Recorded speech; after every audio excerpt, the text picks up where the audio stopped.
All right, welcome everybody. So welcome to our weekly edition of our strength and conditioning masterclass for the Queens Athletics and Recreation Summer Digital Series. So my name is Colin McCausland. I'm the head of strength and conditioning here at Queens University. You've been seeing these every week. We've done a couple of them now with our assistant strength and conditioning coach, Evan Joseph, has put some great presentations together, and we've made those available online as well. And then also our summer intern, Zach Dira, has also been doing some of these as well. So this is my first one. I'm excited. I was on vacation last week, so now I'm back at it, and I think I have a good presentation for you today. So the goal of these presentations is to try to give you guys some background on things and try to give more of the educational side of why we do certain things. I'm a big believer in the way I coach is we need to explain the why behind what we're doing, and that way athletes just aren't blindly following what we do. So we use TVs in our weight room, we use slideshows, we use the iPads, and we always try to make sure that everybody understands the background of why we're doing what we're doing. And that way they can tend to buy in a little bit more. Plus, when they graduate or they go on and do whatever they want to do in their life, they have the foundational knowledge that they can adjust things if they need to, and they kind of feel confident in what they're doing going forward. So I'm going to share my screen here, and I'm going to pull up my presentation. And what we're going to be going over today is we're going to be going over plyometric progressions and kind of how we use plyometrics in our programming. So let me just throw this up and we'll get started. Awesome. So hopefully everybody can see my screen, and I'll just kind of walk you through some of this. So this is session number 4, plyometrics and progressions. And the goal of this whole series, like I said, is just to try to provide the background of why we do what we do. But let's dive into it a little bit about plyometrics. So this slide was made by Coach Evan Joseph, and he had this in one of his previous presentations that he was talking about principles of training. So this statement, it holds true in everything we do. So methods versus principles. So as to the methods, there may be a million and then some, but principles are few. The man who grasps principles can successfully select his own methods. The man who tries methods, ignoring principles, is sure to have trouble. So I love this quote because this is, I think, an area that people get confused with. There's so much information out there. The old days of strength and conditioning were a lot of like the Soviet textbooks, and were a lot of like coaches that were just communicating with each other, but it was also very siloed, and you had to really rely on research and experience to gain knowledge. Now with the internet, it's like, and this is in my era, obviously, there's so much information that almost like we don't know what to do with it all. So, and what we find is that when we work with younger athletes, they're seeing things on Instagram, and they're seeing things on Facebook and Twitter and all these things. And what they're seeing is like these very interesting and very kind of dynamic movement patterns in these methods, but they're really not any principles behind them. They're just fun for the sake of being fun. They're hard for the sake of being hard, or they look really cool and they look really flashy, but they're not really part of a principle-based approach. So for us, we need to make sure that we have fundamental principles that we follow. That way we know that we're trending in the right direction, that we know that we're going to be operating safely.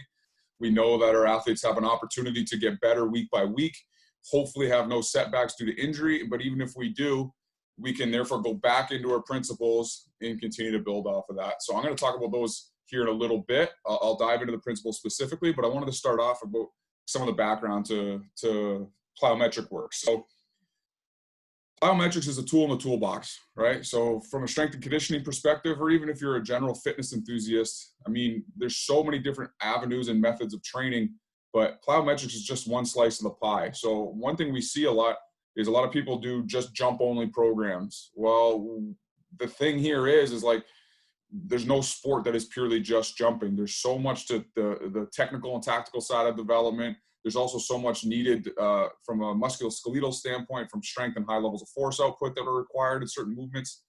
Long story short, we need to understand the background physiology of why things are important, and we want to kind of build a base off of that. So what I'm showing you here is what's called a stretch shortening cycle. And plyometrics are just a tool that we try to tap into improving the stretch shortening cycle.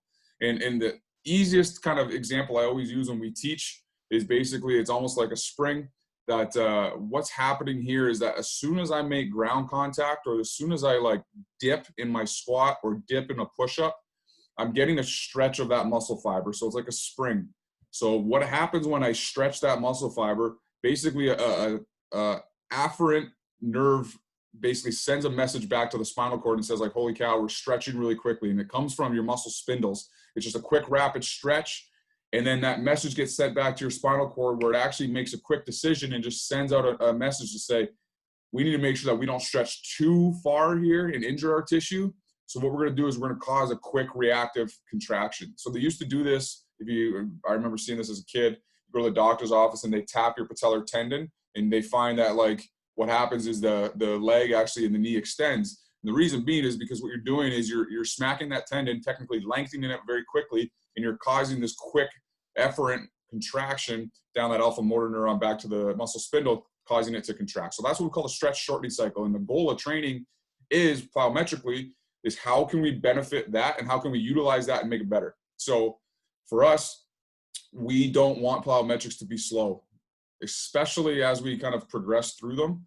We'll kind of break into certain stages in our progressions, but as we kind of work our way through to more difficult and more intense plyometrics, it has to be all about intent. It has to be a quick eccentric contraction, a quick stretch of that muscle fiber, because the quicker you stretch that, the more power that you can produce from it. So rapid eccentric muscle action is critically important to utilizing this stretch shortening cycle. So stretch reflex, stretch shortening cycle is basically the physiological term behind why we want to, or how we contract the muscle fiber for more and more power output. So let's break that down into how do we maximize that? Well, the way we maximize that is we have kind of three phases, and we trying really to reduce one of those phases. So when our foot, we'll use this long jump. This is just from the NSCA textbook, National Strength and Conditioning Association, which is our governing body.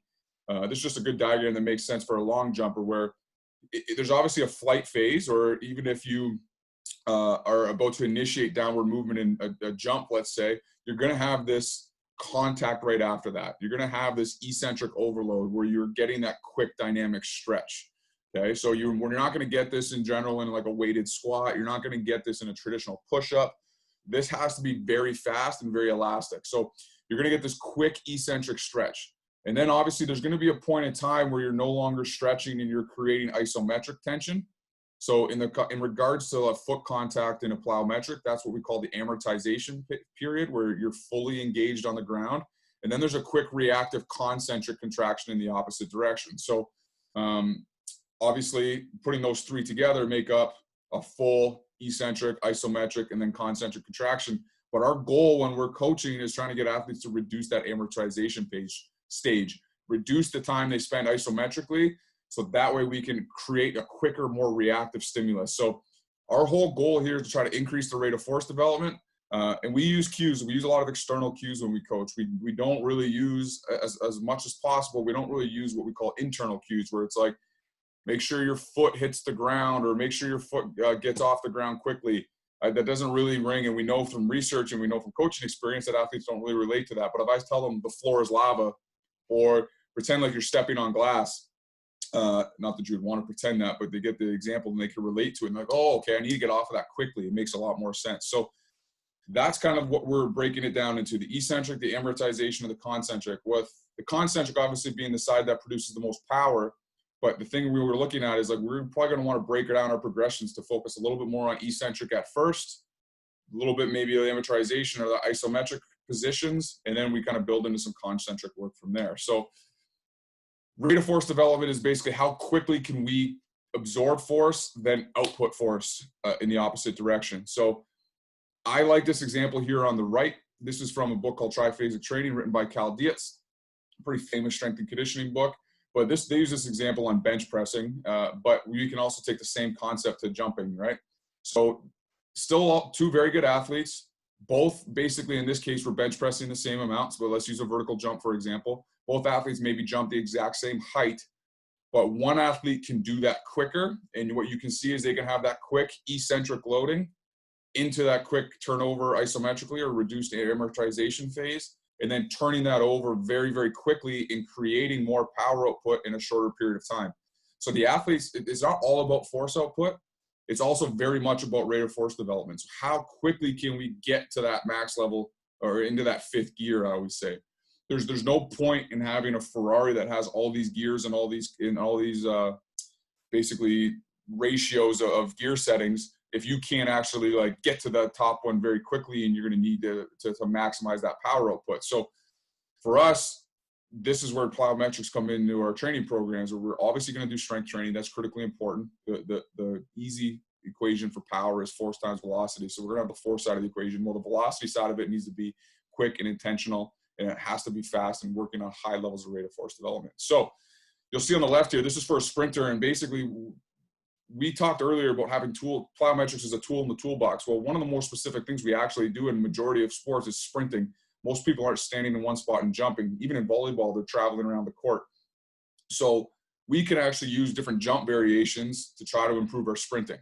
So, and try to improve or reduce our ground contact time. So that quick amortization phase, quick turnover, quick rate of force development. So one thing we know in sprinting is that as people start to accelerate, and this example is from a sprinter coming out of Olympic starting blocks, they actually notice that as their subsequent steps go towards max velocity, they end up having a shorter and shorter ground contact time. And then I remember talking to a colleague of mine who used to work with Athletics Canada, and he was saying that when they actually measure ground contact time, you literally will not find yourself in the final heat of the 100-meter the 100-meter Olympic final unless you can produce, I think it was 0.06 seconds on max velocity ground contact time. So at 0.06 or 0.08, but basically has that at that level, critically important to produce high levels of rate of force development. So that is something that we're trying to tap into when we train and when we think about plyometrics. So let's get into our principles here real quick. So I have this picture here of Sophie DeGoody, one of our athletes in basketball. She's obviously going up underneath the net, but she's going to be going through some contact and so on. But she's going to have to rotate to some degree when she leaves the ground, and she's also going to have to. She probably came into this from a lateral position. She obviously can't in basketball. You can't just walk straight to the rim. So there's components here in our plyometric principles that make sure that we train in a full 360 degrees. We train linearly, we train laterally, we train rotationally, and so on and so forth. So let me just kind of walk you through these, and I'll explain them as we go. So one of the things that we think is a principle for us with our plyometrics is slow before fast. We're not necessarily thinking about maximal jump height right off the get-go. We need to make sure that the body and the physiology learns movement patterns appropriately, and that the tissues become resilient enough to create higher, faster velocities, bigger drops off of boxes, and things like that. So we need to make sure there's a progression there. So we also generally talk about bilateral before unilateral. Now, this is somewhat debated in the strength and conditioning field, because some people believe that, well, unilateral jumps on one leg are going to actually be slower than what a bilateral jump would be, because you can obviously produce more speed when you're training bilaterally. But this is just something we use in general. Most athletes with 2 feet on the ground tend to be more stable, so it tends to be safer positions for them. But we need to progress to unilateral work, in my eyes, to make sure that our athletes are in more specific positions they might find themselves in the game.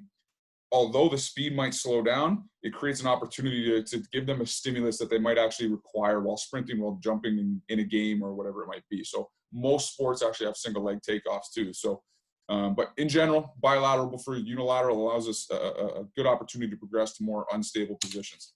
Low before high. This is things like box jumps. We generally operate on really low boxes, and then we'll build ourselves up, and then there's still even a limit within there as how high we will go. But I'm not super worried about jump height or distance right out of the gate. This is something we've really just only incorporated in the last year into our programming, but this is extensive before intensive. So quick definition of both. Extensive is just work done over time. Intensive is like high intensity work done quickly in short bursts. So for us, what we've actually added in is we've added in a whole wave and a whole cycle of extensive plyometric work. And the reason I think that's important is because it gives us an opportunity to train that 360 degrees, because we can be creative with all the positions, but it also gives the time for the tissue to adapt. So uniplanar before multiplanar. So this is basically, we're thinking straightforward, we're thinking laterally, or we're thinking rotationally just by itself before we start putting things like vertical jumps to broad jumps in. So we want to make simple before complex, which kind of leads me to my next point here. Quality over quantity. Plyometrics for us is never about quantity. So we will build volume, especially for our volleyball teams. We will actually break down how many jumps they do in a game, and we'll try to build to certain volumes in their training. That is an important sport-specific aspect to it. You will see like a high quantity of jumps in certain things like CrossFit. Keep in mind, that's a sport in itself. The training outcome of that is to get better at quantity of jumps in some circumstances, or quantity of burpees to box jumps, or whatever it might be. We're trying to use this as a tool to improve force and maximal output. in rate of force development. So at some point in time, if the quantity goes higher, then your ability to produce force goes down. So strength before power. So this is something for us in our progressions that we want to make sure that our athletes have a good strength base before they start producing high levels of power. So we don't have a relative strength measurement that our athletes have to hit. You've always heard this. I remember back in the day starting out, it was always like I think it was like you had to squat 2 times your body weight before you could ever get into any lower body plyometrics. Well, that's not really the world we live in.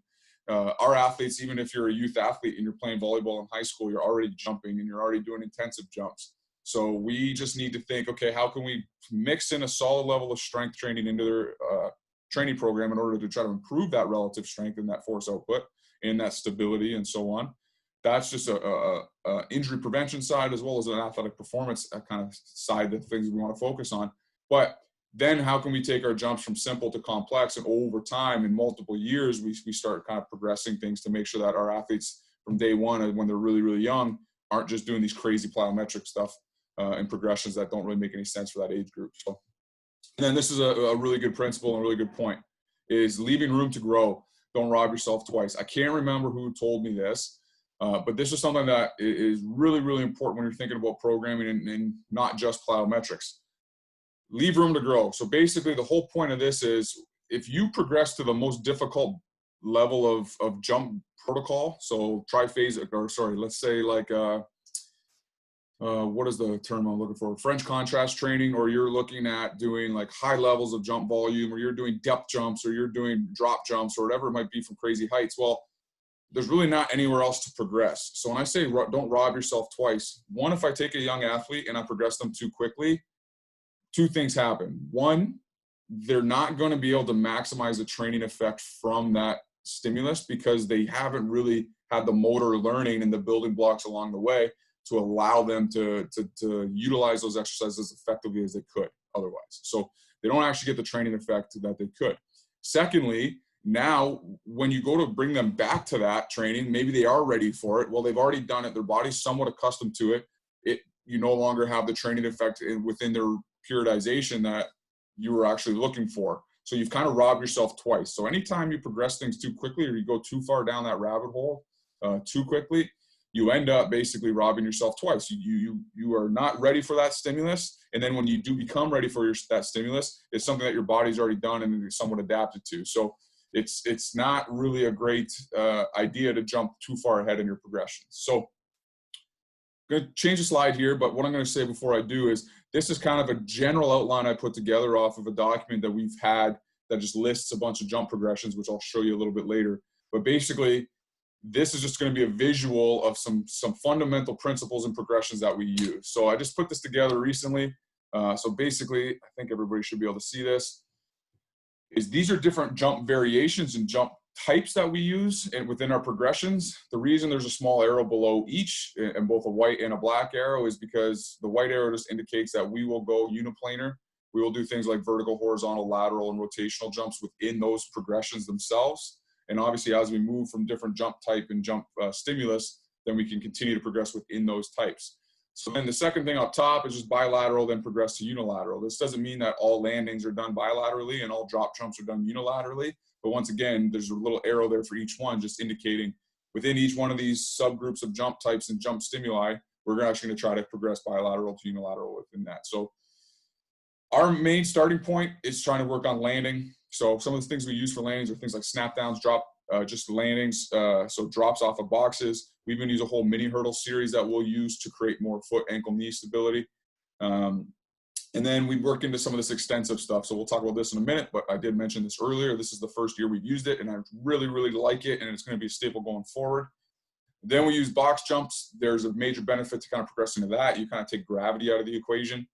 Then we're talking in-place jumps, into continuous jumps, into over hurdles or objects, into loaded jumps, then into depth and drop jumps. So there's so many variations. It's hard to make everything fit into a nice, easy diagram in a nice, easy bucket. But I'll try to walk you through some of these. And the next subsequent slides are basically me going through each one of these little phases. So landing, so snap down, drop jumps, just drop lands and mini hurdles. So the whole key is if you have a Ferrari, there's no point in having 5 gears on it or 6 gears on it and having this crazy amount of rate of force development, but you don't have the brakes in order to land appropriately. this is something that I see all the time in our volleyball athletes, right? So volleyball, traditionally, they've jumped so much and you find themselves in so many unique positions while playing the game, but they eccentrically maybe don't have the control when they land. So we get knee pain, we get patellar tendonitis, we get a variety of issues that come from a variety of things. But one of the things that we can focus on in our training is just to teach landing mechanics. So I've had it in my career where just a random year, we noticed there's a couple more knee injuries that we've maybe not accounted for, or we don't really know why they're there. We've actually then pulled our progressions all the way back and went back to reteaching a bunch of these snap down and landing positions. So the key here is to basically train the breaks. Really, really important that we understand the balance between the foot, the knee, and the ankle. The foot, the ankle, the knee, and the hip, and making sure they all have some alignment from bilateral to unilateral and so on. So we'll use things like these landing variations, snap down progressions, and then into our mini hurdle series, where this is something I believe we took from Andrea Hoodie, who is at Kansas with Kansas basketball and now at Texas with Texas basketball. She has this really simple, really progressive mini hurdle series where we'll put about 5 hurdles down, and basically our first progression is going to go linearly. We're going to stick each landing, and then we're going to go basically into double taps, so we're creating a little bit more speed, and then we're going to move it into a touch and go, where they always, at the time they cross the last hurdle, they have to completely decelerate. We'll do that on 2 feet, then we'll do it then we'll do it laterally on 2 feet, and then we'll do it on a single leg, both linear and laterally as well. And then we can also create different variations of those hurdles, but they're not high, they're not necessarily maximal jumps, but they're really focused on the landing patterns and the eccentric control. This is right from the NSCA textbook. Basically, we're looking for these landing positions. So when we snap down to decelerate, which is arms overhead, and then we snap down to the positions you see here, we're just taking momentum in that inertia, and we're trying to hit the brakes. So you're teaching the muscles and the tendons to basically absorb force, once again, before we turn over and try to create concentric force. But we're looking for, you'll basically see here, shoulders are in line with the knees, which is important for center of gravity control, and the knees are somewhat over the toes. We're trying to avoid that valgus where your knees would come in too much. So we call this kind of like your power position, but this is something that when we decelerate, we want our athletes to be able to hit the brakes here, because these are usually the positions that they'll find themselves on court or on the field or whatnot.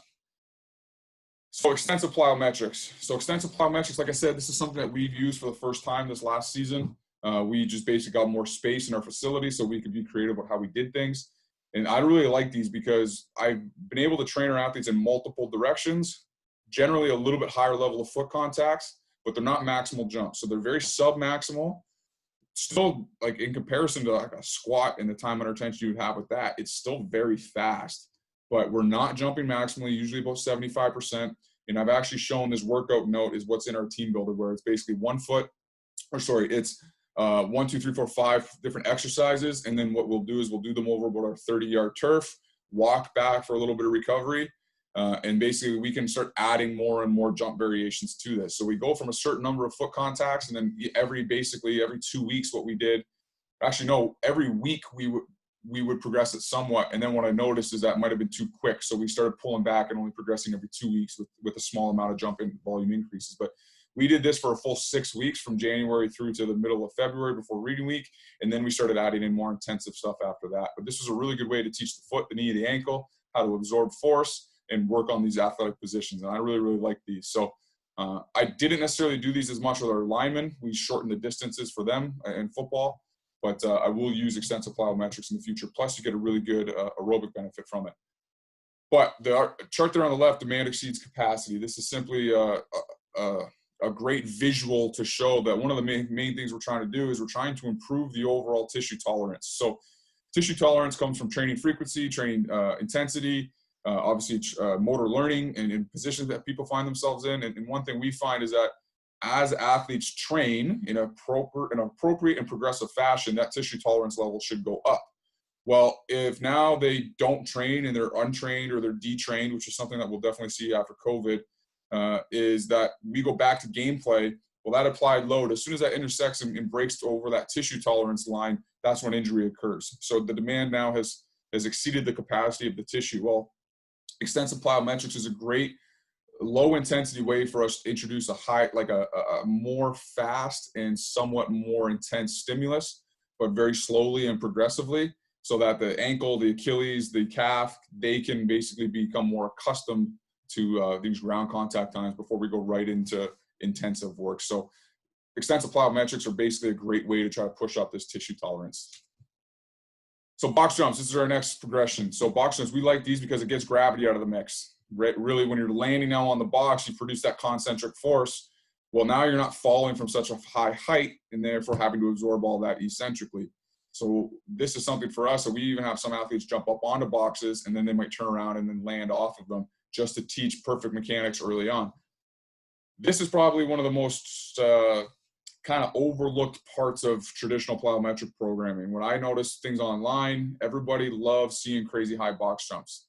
Well, when you really think about it, what are you trying to use a box jump for? You're trying to force the displacement because it creates an object that is, you're in your mind, you're like, okay, I have to reach that object in order to do this safely and not hurt myself. So I'm going to have to put out maximal force output in that quick rate of force development and have maximal intent with what I'm doing.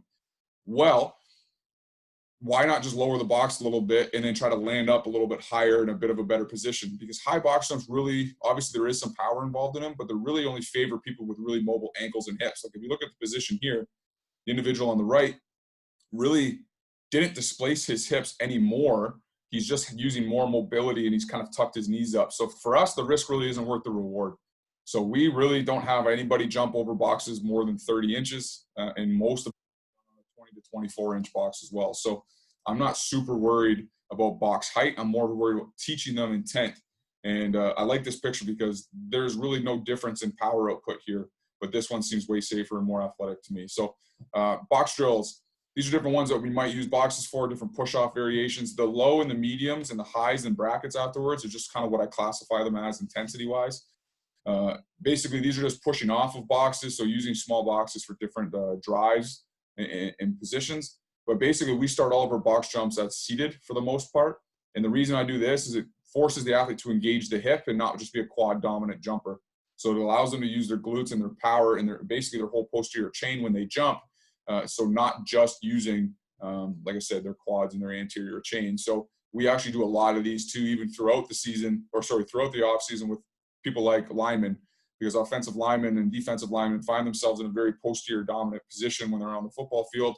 And they generally are starting from that static position. So this just creates fully a concentric contraction without having to do any eccentric overload, plus it can be hip dominant. So box jumps at the end here is just written that these are just landing upright, where you can do some lateral box jumps, some rotational box jumps, and even some single leg box jumps. But single leg box jump heights are generally even lower than our traditional box jump heights just for safety. So, and a lot of times, even if they jump off one leg, they'll land on two.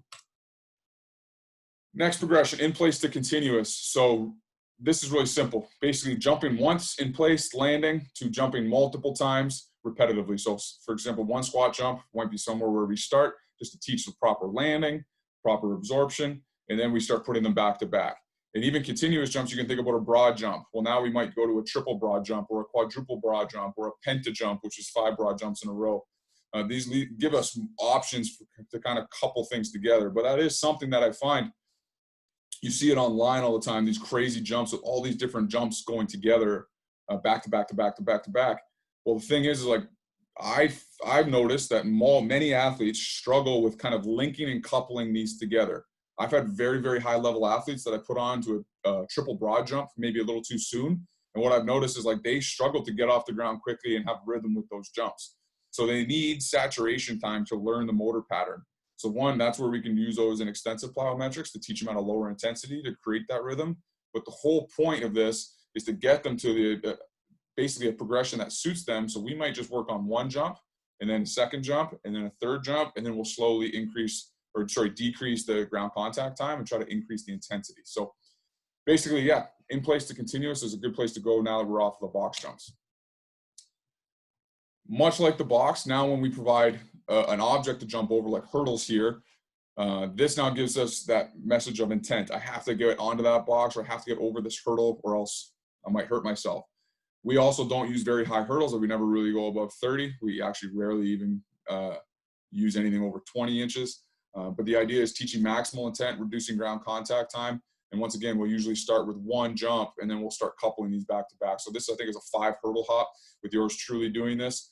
The idea with this is like, this is fun, and this is something that is like attractive to athletes because it's a good challenge for them. But this is something we actually don't use that often because a lot of athletes really struggle with this and trying to hit with stiff ankles and trying to get off the ground quickly with control, most people just ends up being a freight train and they just run all these over. So it's really important that we have a progressive approach.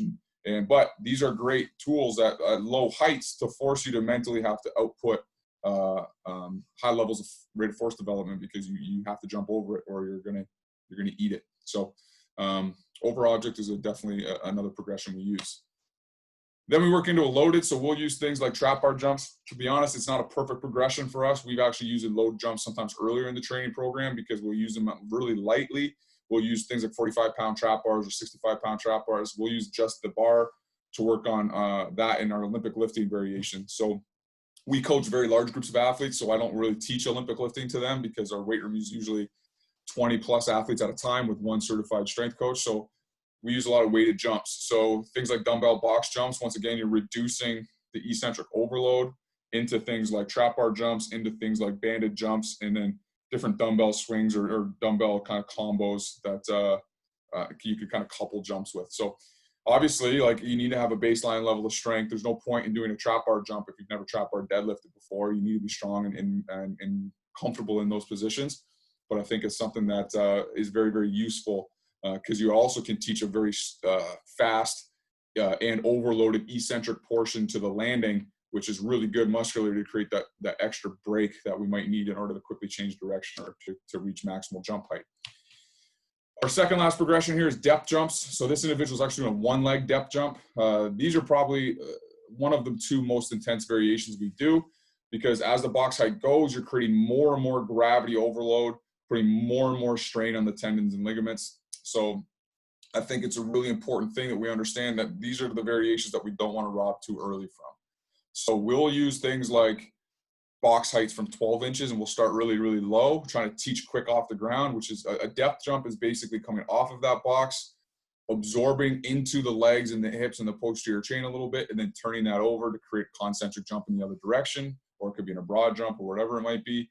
Whereas I'll talk about drop jumps here in a minute, we kind of classify it a little bit different. But depth jumps have a little bit of absorption to them. There is a really low ground contact time, but it is a little bit more absorption. Get a loaded stretch reflex, and then try to turn that over maximally, and then obviously land appropriately. So we'll use things like depth jumps from 12 up to 40-inch boxes.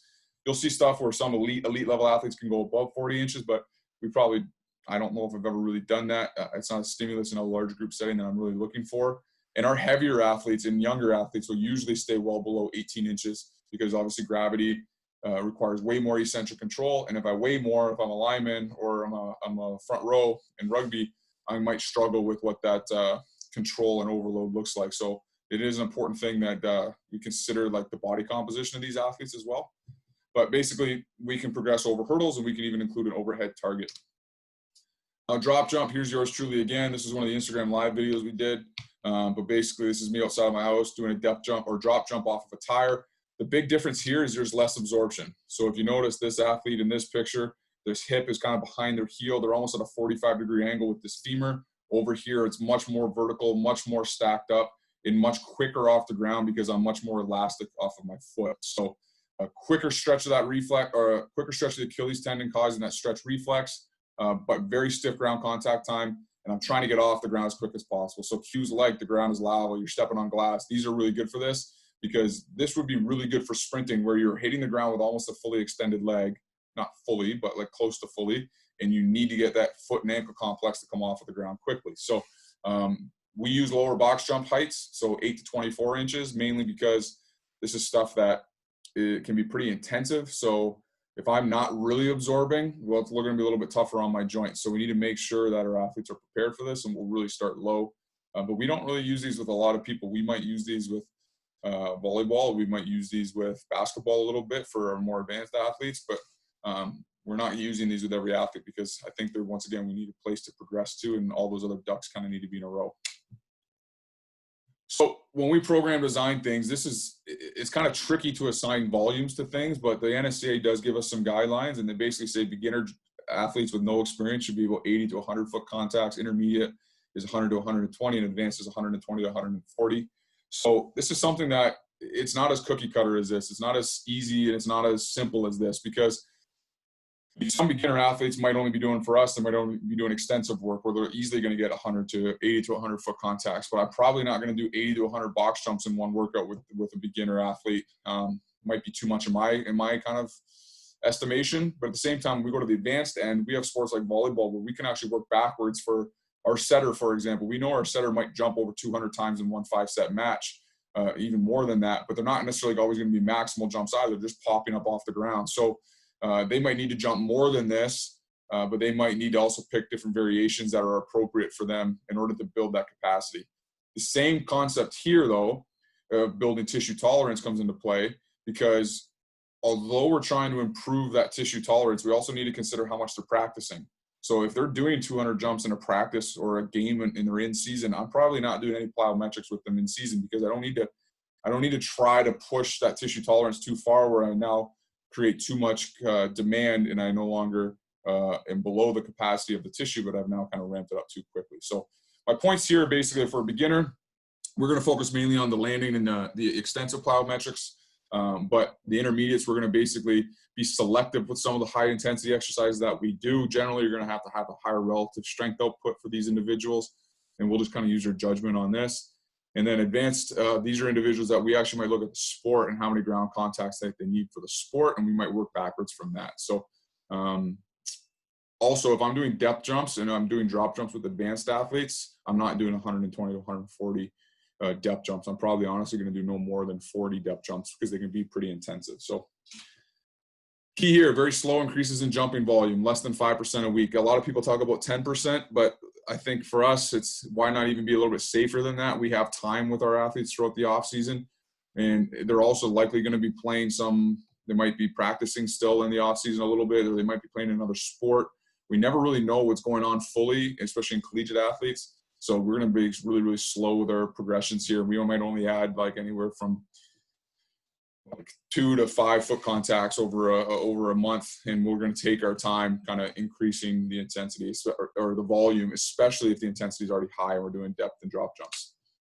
So in summary, it's important to have a progressive plan in order to maximize the athletic development, and make sure that when you're thinking about writing a program, and once again, I didn't give you a program in this because of the fact that we're trying to teach you why behind what we're doing. But basically, a proper plyometric program is going to allow your body the opportunity to learn these motor patterns. Motor learning takes time. You have to introduce stimulus slowly, and you have to give some saturation time.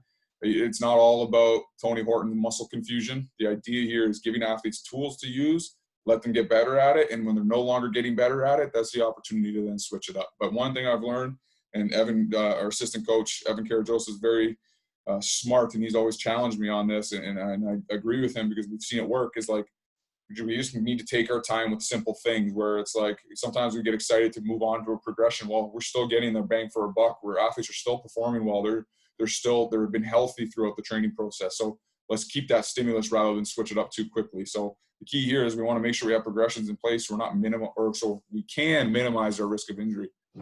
And then finally, a plyometric program should be in conjunction with a structured resistance training program. I think you can't just train the rate of force development velocity side of it, because eventually you're going to reach a point that you can create very quick force, and you can have a really good rate of force development. But if you don't have a high level of force output, you're really not moving your body that far. So I think that is an important point as well. So next week, we're going to be discussing squatting. This is going to be our summer student, Zach Dira. He's going to be doing a master class on squatting and how to implement appropriate squat progressions in your training, and kind of give you a little bit of an insight into what we do for our progressions there.